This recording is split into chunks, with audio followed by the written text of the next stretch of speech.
Lieutenant Han's fingers hovered over the sensor display, tracing the unusual patterns that had appeared at the edge of the solar system.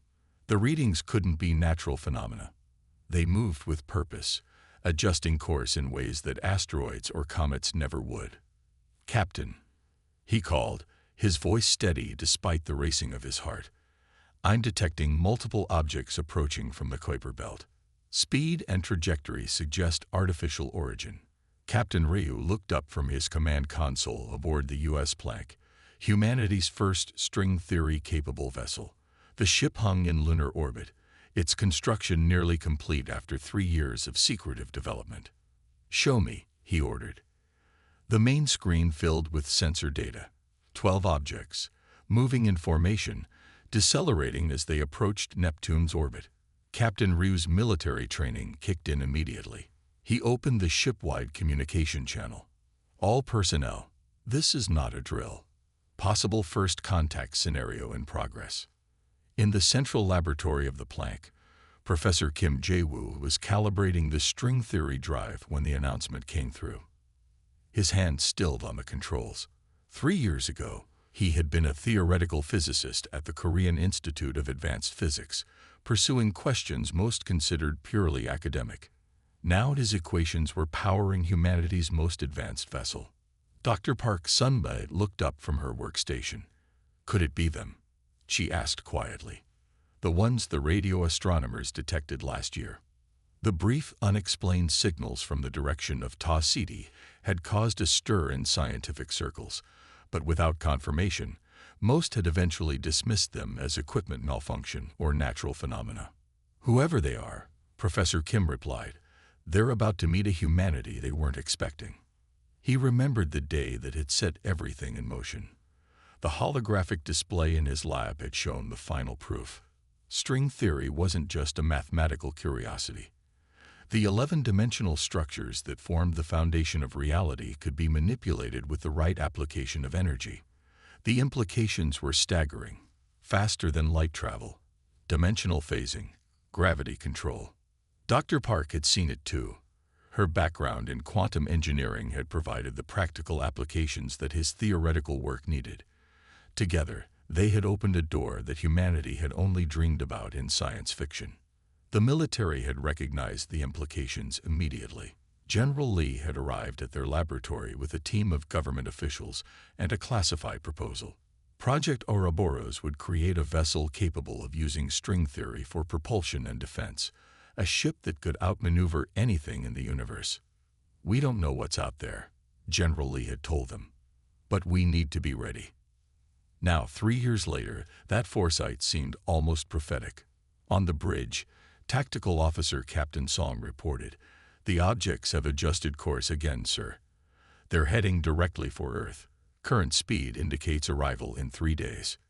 Captain Rio nodded. "Alert Earth Defense Command. Begin full power-up sequence for all systems." The Planck wasn't completely finished, but its core systems were operational. The string theory drive could power up in 8 hours. The dimensional phase shields would be ready in 12. Professor Kim received the alert and began the careful process of activating the drive. The heart of the ship was a crystalline chamber where 11-dimensional strings could be manipulated through precisely controlled energy fields. As power flowed into the system, the crystal began to glow with a light that seemed to bend in impossible ways. "Is it supposed to do that?" asked one of the younger engineers. "Yes," Professor Kim replied with a smile. "The light is actually passing through higher dimensions before returning to our space. We're seeing the effect of dimensional folding." In the command center on Earth, General Lee watched the incoming data with a grim expression. The strange vessels continued their approach, ignoring all attempts at communication. "The Planck is our only real defense," he told the gathered world leaders on the secure video conference. "Conventional weapons would be useless against any civilization capable of interstellar travel." President Oh nodded. "How soon can the ship be ready?" Professor Kim reports the drive will be operational within 8 hours. The ship can intercept the alien vessels before they reach Earth orbit. In lunar orbit, the Planck hummed with activity. Engineers and scientists worked frantically to complete final systems. Dr. Park supervised the calibration of the dimensional phase shields, technology that could theoretically make the ship untouchable by allowing it to partially exist in higher dimensions. Lieutenant Han continued tracking the incoming vessels. "They've increased speed, Captain. New estimated arrival, 36 hours. Captain Ryu's face remained calm, though concern flickered in his eyes. "Inform Professor Kim. We need the drive operational in 6 hours, not 8. In the drive chamber, Professor Kim received the news with determination rather than panic. He had been preparing for this moment since the project began. The equations that had once been theoretical concepts on a university blackboard were now the foundation of humanity's first line of defense. As he worked, he couldn't help but wonder about the approaching visitors. Were they explorers or conquerors? Did they come in peace or with hostile intent? Either way, thanks to his discovery, humanity would meet them as equals, not as helpless primitives waiting to be dominated. The string theory drive pulsed with energy, ready to propel mankind into a new era, whether they were ready or not. The massive alien ships hung in space like dark mountains against the stars. Their hulls seemed to absorb light rather than reflect it, creating strange silhouettes that hurt the eyes if viewed too long. Captain Choi Dong-hyuk counted 12 vessels in formation, each one at least 3 times larger than the U.S. plank. "Magnify the command ship," he ordered, his voice steady despite the tension filling the bridge.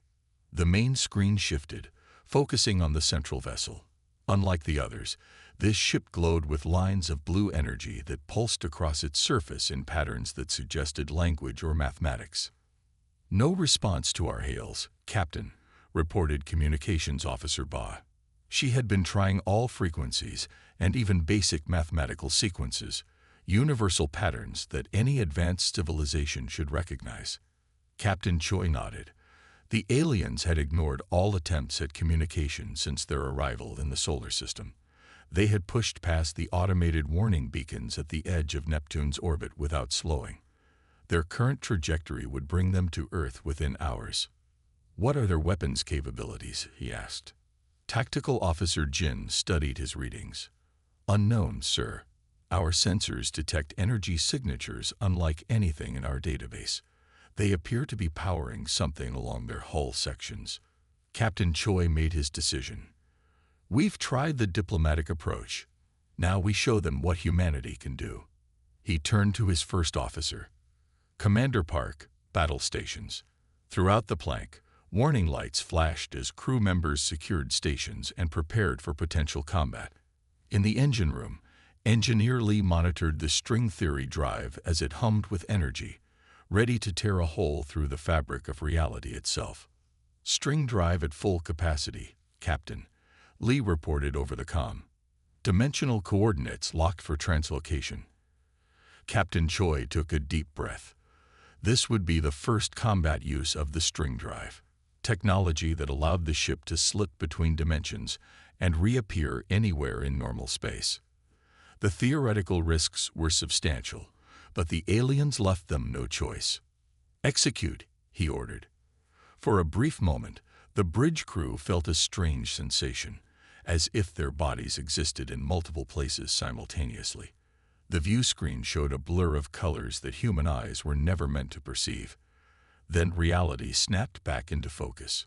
The plank had disappeared from its previous position and reappeared directly behind the alien command ship. The maneuver had worked perfectly.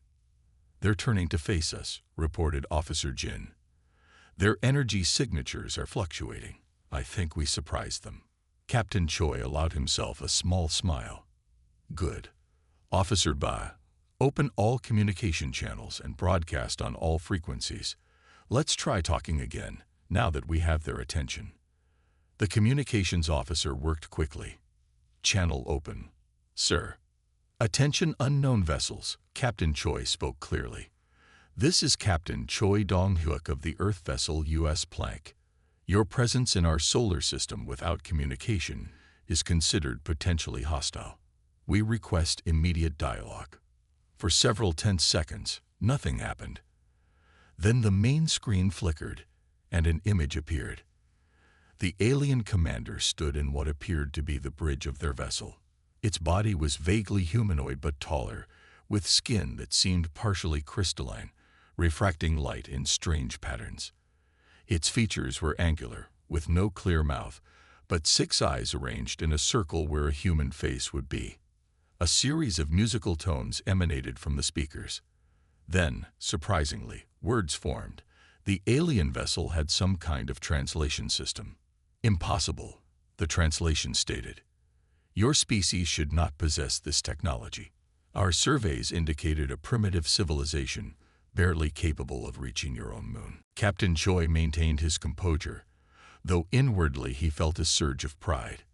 Humanity had clearly surpassed the aliens' expectations. "We have advanced considerably since your surveys," he replied diplomatically. "As you can see, we are capable of dimensional translation. We come in peace, though we are prepared for otherwise. Welcome to Earth's solar system." The alien commander's crystalline features shifted slightly, perhaps their version of facial expressions. Dimensional translation requires understanding of 11-dimensional string mechanics. No species has mastered this without guidance from the collective. How did you achieve this independently? Captain Choi glanced at Science Officer Yoon, who nodded slightly. Permission to share basic information. Human minds work differently than you might expect, Captain Choi explained. Our scientists made the breakthrough naturally. Now, may I ask your purpose in our system? The aliens seemed to consider this. I am Supreme Commander Xil of the Hegemony Fleet. We came to assess your world for potential membership. Usually, this means stewardship until your species reaches appropriate developmental stages. The diplomatic phrasing didn't fool anyone on the bridge. Stewardship likely meant conquest or subjugation. I believe, Captain Choi said carefully, that our demonstration suggests we have already reached an appropriate developmental stage. Perhaps we should discuss equal relations instead. The alien commander's crystal features flashed with internal light. This complicates matters. The High Council must be informed of your unexpected capabilities. We will withdraw to a respectful distance while communications are established. Officer Jin reported quietly. The alien fleet is powering down weapons systems, Captain. Captain Choi nodded. Supreme Commander Xil, we appreciate your cooperation. Earth welcomes peaceful dialogue with the hegemony. As the communication ended, a cheer broke out across the bridge. Humanity's first contact hadn't resulted in disaster or war. The string theory drive had proven its worth, not by destroying an enemy, but by earning their respect. Well done, everyone, Captain Choi said, allowing himself to relax slightly. Now the real work begins. Representative Kang Jae-won smoothed the front of her formal diplomatic uniform as the gravity adjusted in the lift. The Galactic Assembly Space Station hung at the neutral meeting point between 7 major civilizations, now 8, with humanity's unexpected arrival. The massive structure rotated slowly, creating artificial gravity that felt slightly lighter than Earth's. Remember, said Dr. Yoon beside her, many of these species have been spacefaring for thousands of years. They will try to make us feel small and young. Representative Kang nodded. 3 months had passed since the U.S. Planck's encounter with the hegemony fleet.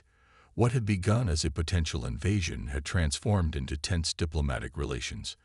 Earth had been granted temporary observer status in the Galactic Assembly, while the various alien factions debated humanity's proper place. The lift doors opened to reveal the assembly hall, a vast chamber with seating arranged in 7 sections, each designed to accommodate the physical needs of different species. Thousands of delegates turned to stare as the humans entered. The representatives from Earth may approach the central podium, announced a melodic voice that seemed to come from everywhere at once. Representative Kang walked forward with calm dignity, though her heart raced. Dr. Yoon followed, carrying a small device that contained their presentation. Admiral Nam and 2 security officers formed a protective formation behind them. The central platform rose slightly as they stepped onto it, giving them visibility to all sections of the assembly. 7 speakers, one from each major civilization, sat on elevated platforms surrounding them. Speaker Xil of the crystalline hegemony spoke first. The assembly recognizes Earth's representatives. You may address the gathered civilizations. Representative Kang bowed respectfully. Honored speakers, distinguished delegates, I bring greetings from Earth. We come seeking friendship and knowledge exchange with all peaceful civilizations. A rumble of translated murmurs swept through the chamber. The speaker from the Heliox Confederation, beings made of swirling gases contained in metallic exoskeletons, leaned forward. Friendship requires trust. The Heliox speaker hissed through its translator. How can we trust a species that has hidden its true capabilities?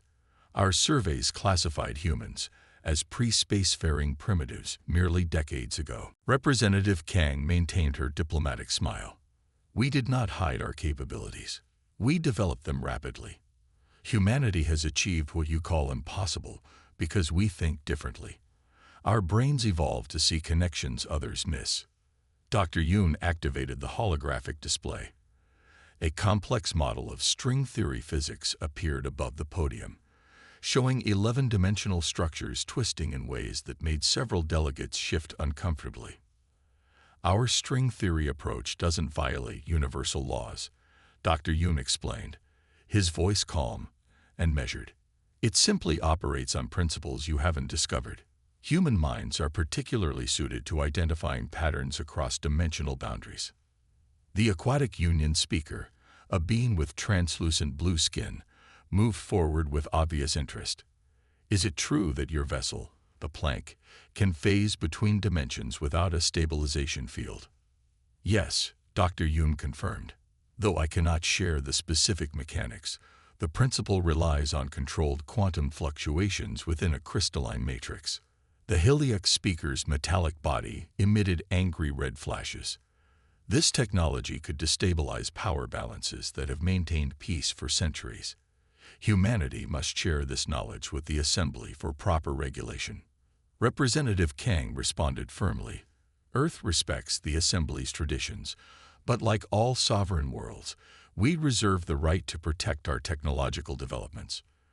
We are happy to discuss controlled knowledge exchange after formal diplomatic relations are established. The debate continued for hours. Some delegations expressed curiosity and interest in human innovation. Others, particularly the Heliox Confederation, pushed for restrictions on Earth's activities. When the session finally ended, Representative Kang felt exhausted but satisfied. They had made their case effectively. As they returned to their assigned quarters, Admiral Nam pulled Representative Kang aside. His expression was grave. The Heliox delegation is planning something, he warned, keeping his voice low. Our intelligence team intercepted communications. Their ships have been moving closer to Earth's position. Representative Kang frowned. Do you think they would risk open aggression? The Assembly prohibits conflict between member worlds. Earth isn't a member world yet, Admiral Nam reminded her. And the Heliox were particularly disturbed by our dimensional technology. I've ordered the plank to maintain alert status. That night, as the human delegation slept in their quarters, 6 Heliox commandos boarded a stealth shuttle. Their mission was simple: infiltrate the U.S. plank and extract information about human string theory technology. Lieutenant Kim was monitoring the plank's security systems when the first alarm triggered. Captain, we have unauthorized access attempts at Airlock 3, he reported. Captain Choi activated the ship-wide alert. Security teams to Airlock 3. Activate Dimensional Defense Protocol. The Heliox commandos cut through the outer airlock door using molecular disruptors, advanced tools that could separate atomic bonds. They moved with confidence, their gaseous bodies flowing smoothly within their armored suits. What they didn't expect was the plank's unique defense system. As they breached the inner airlock, Engineer Lee activated the dimensional pocket generators. The space around the intruders seemed to ripple. The Heliox commandos suddenly found themselves unable to move forward or backward. trapped in bubbles of space that existed partially in higher dimensions. "What is this?" One commando's translator squawked in panic. Their armored limbs moved in slow motion, as if pushing through invisible molasses. Security Chief Cho approached with her team, weapon raised but not firing. "You are detained for unauthorized boarding of an Earth vessel. Your actions have been recorded and will be reported to the Galactic Assembly." When Representative Kang received news of the attempted infiltration, she immediately requested an emergency assembly session. The evidence was presented: security footage showing the HFY commandos attempting to steal Earth technology. The HFY speaker could not deny the evidence. The Assembly voted to sanction the HFY Confederation and granted Earth-protected status while membership negotiations continued. As Representative Kang left the chamber, several delegates approached her with newfound respect. Humanity had proven they could not only create revolutionary technology, but also defend it effectively. "Perhaps," the Aquatic Union's representative said quietly, "the galaxy needs fresh perspectives more than it realizes." The emergency alert sounded throughout the U.S. plank during the diplomatic reception. Officers discreetly checked their communication devices while maintaining polite conversation with the alien delegates. Captain Choi excused himself from a discussion with the Aquatic Union ambassador and stepped into the command alcove, where Communications Officer Bai waited with a concerned expression. "Urgent distress signal from the Cygnus colony, Captain," she reported, her voice low. "The Raks have launched an attack." Captain Choi's expression darkened. The Raks were notorious predators from beyond hegemony space, a species that survived by raiding and conquering less advanced civilizations. Until now, they had avoided direct conflict with hegemony forces. "How bad?" he asked. "The hegemony defensive fleet reports critical damage. 12 ships lost already. Their weapons can't penetrate Rak shields." Captain Choi made his decision immediately. "End the reception. All guests return to their vessels. We depart in 15 minutes." As the diplomatic guests were escorted off the ship, the plank's crew rushed to battle stations. In the engine room, Engineer Lee prepared the string theory drive for rapid dimensional translation. "The coordinates are far beyond our previous jumps," he warned over the comm. "We'll be pushing the crystal matrix to its limits." "Do what you can," Captain Choi replied. "Those colonists won't survive if we arrive late." The bridge hummed with tense activity as the crew prepared for battle. Lieutenant Kim had tactical RAN simulations based on the limited data they had on Rak's technology. "Their shield systems appear to operate on phase-shifted energy fields, Captain," he reported. "Conventional weapons simply bounce off or get absorbed." Captain Choi nodded. "Then we'll try unconventional methods." The plank's senior officers gathered for a brief strategy session. Science Officer Dr. Yoon pointed to the holographic display of a Rak's vessel. "If their shields operate on phase shifting, then dimensional manipulation should bypass them entirely," she suggested. "We can use the string theory drive in a way they won't expect." Captain Choi looked at Engineer Lee. "Is it possible to maintain partial dimensional translation? Keep us between normal space and higher dimensions simultaneously?" Engineer Lee hesitated. "String phase maneuver Sigma.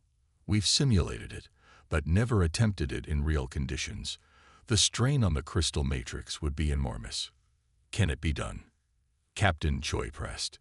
"Yes, Captain. But I can only guarantee 10 minutes before the matrix needs to cool down." 10 minutes will have to be enough," Captain Choi decided. The plank vanished from Earth orbit in a flash of distorted light. The string theory drive engaged, pulling the ship through higher dimensions, taking a path that would be impossible for conventional vessels. The journey that would take a hegemony ship weeks required only hours for the plank. When they arrived at the Cygnus colony, the scene was devastating.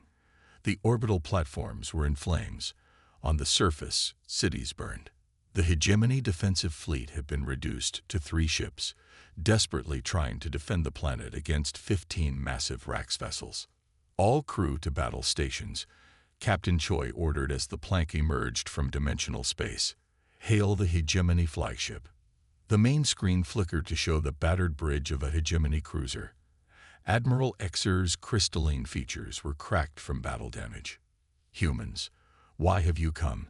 You cannot help us," the Admiral said, despair evident even through the translator. "Their shields absorb all energy weapons. Physical projectiles disintegrate before impact." "We have technology you haven't seen, Admiral," Captain Choi responded. "Continue protecting the civilian transports. We'll handle the Rax vessels." The Rax ships noticed the plank's arrival, and 3 peeled away from the colony to intercept. Their hull designs resembled predatory sea creatures from Earth, all sharp angles and threatening protrusions. "They're powering weapons," Lieutenant Kim reported. "Begin string phase maneuver Sigma," Captain Choi ordered. "Target their propulsion systems only. We want to disable, not destroy." Engineer Lee initiated the sequence. The crystal matrix at the heart of the string theory drive began to pulse with energy that twisted through higher dimensions. The lights on the bridge flickered as power was diverted to the drive. Phase shift beginning in 3, 2, 1. The crew felt the strange sensation of existing in multiple states simultaneously.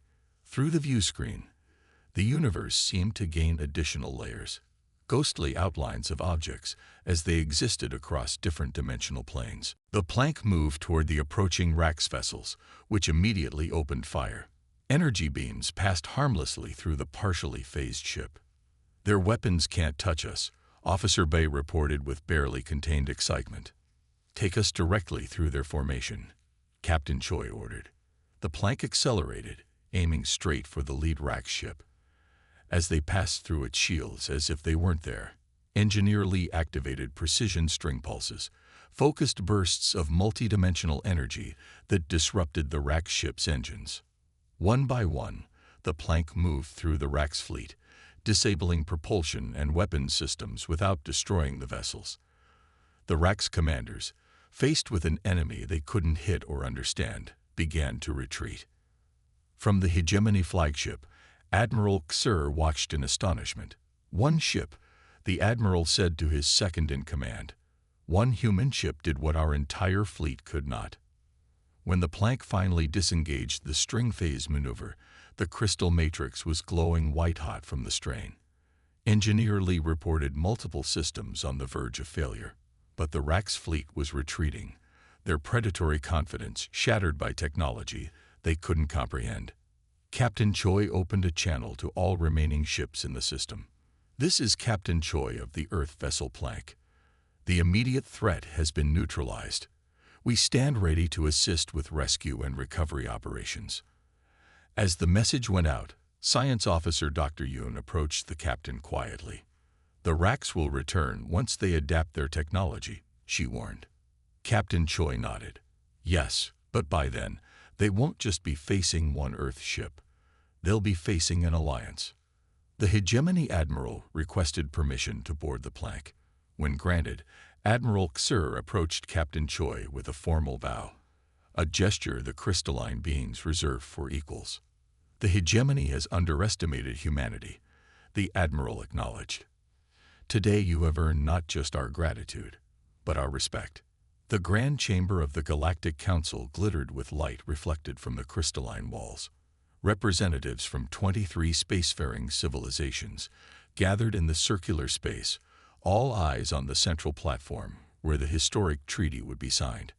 Earth's delegation stood tall, their blue uniforms standing out among the varied forms of alien diplomats. President Min stepped forward, her face solemn yet proud.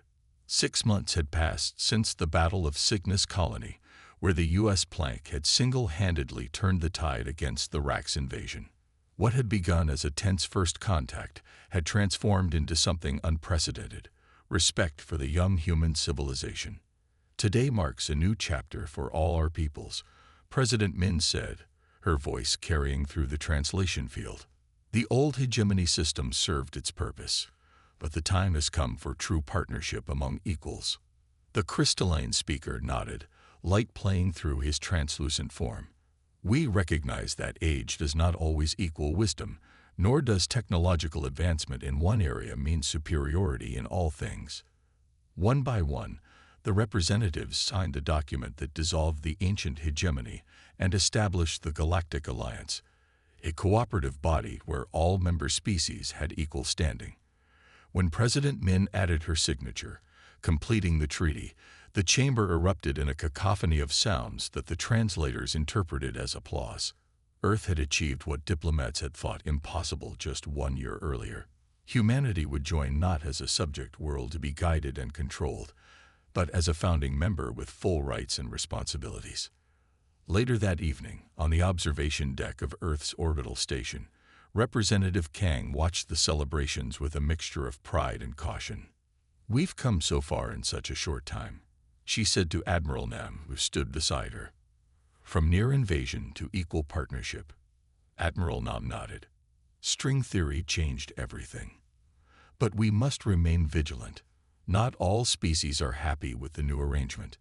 Indeed, 3 former hegemony members had refused to join the alliance, including the Heliox Confederation, whose attempted espionage had nearly caused an interstellar incident. Their ships had withdrawn to the outer systems, a potential threat for the future. Meanwhile, on Luna, Earth's moon, a different kind of future was taking shape. The String Theory Academy rose from the gray, dusty surface, a complex of domes and towers designed to accommodate beings from many worlds. Professor Kim walked through the main teaching hall, inspecting the final preparations for the arrival of the first students. "The quantum visualization chamber needs adjusting for non-human perception ranges," he noted to his assistant.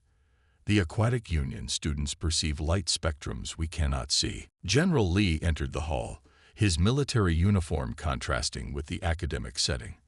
17 species enrolled in the first class, he said, looking around with approval and concern mixed in equal measure. "Are you certain this is wise, Professor? We don't give them all our secrets." Professor Kim smiled patiently. "Of course not," he replied. "The basic principles we'll teach are enough to build trust and cooperation.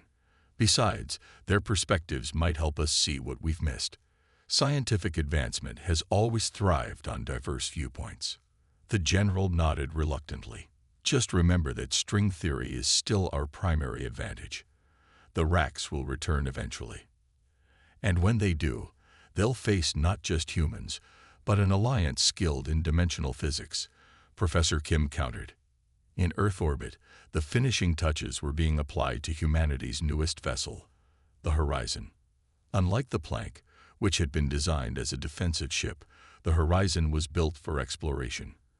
Its sleek hull incorporated both human innovation and alien materials provided by alliance partners.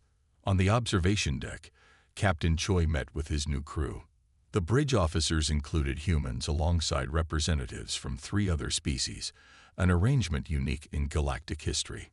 Commander Bake, a crystalline being from the former hegemony, would serve as second in command. The officer's translucent body glimmered as he approached Captain Choi. "The navigational systems are fully integrated with the string theory drive," Commander Bake reported. "We can reach regions previously inaccessible to conventional vessels." Captain Choi nodded with satisfaction. "Our mission is to explore dimensions beyond normal space, realms no species has mapped before." He looked out at the stars visible through the observation window. Somewhere out there, the racks regrouped, and beyond them, countless other civilizations waited to be discovered. Some would be friendly, others hostile. But humanity would face them, not as isolated explorers, but as part of something greater. "Are you ready to see what lies beyond conventional space?" Captain Choi asked, turning to Commander Bake. The crystalline officer's body pulsed with light, their equivalent of a smile. The translator converted the musical tones. "Lead the way, humans. The universe awaits." 2 days later, the Horizon departed Earth orbit. Dignitaries from all Alliance worlds watched as the ship activated its advanced string drive. The vessel seemed to stretch momentarily, its form blurring as it partially existed in multiple dimensions at once. Then, with a flash of light that bent in impossible ways, it vanished, taking the multispecies crew to regions no being had ever explored. In the Academy on Luna, Professor Kim paused during his inaugural lecture as he felt the subtle vibration that indicated the horizon's departure. He smiled at the diverse faces watching him, students eager to learn the science that had changed the balance of power in the galaxy. String theory teaches us that reality has more dimensions than we can perceive, he told them. Today, we begin learning to see beyond our limitations, together. Humanity's place among the stars was secured, not through conquest or domination as so many had feared, but through innovation and cooperation. The string theory breakthrough had not only revolutionized physics, but also changed the very nature of galactic civilization. The end.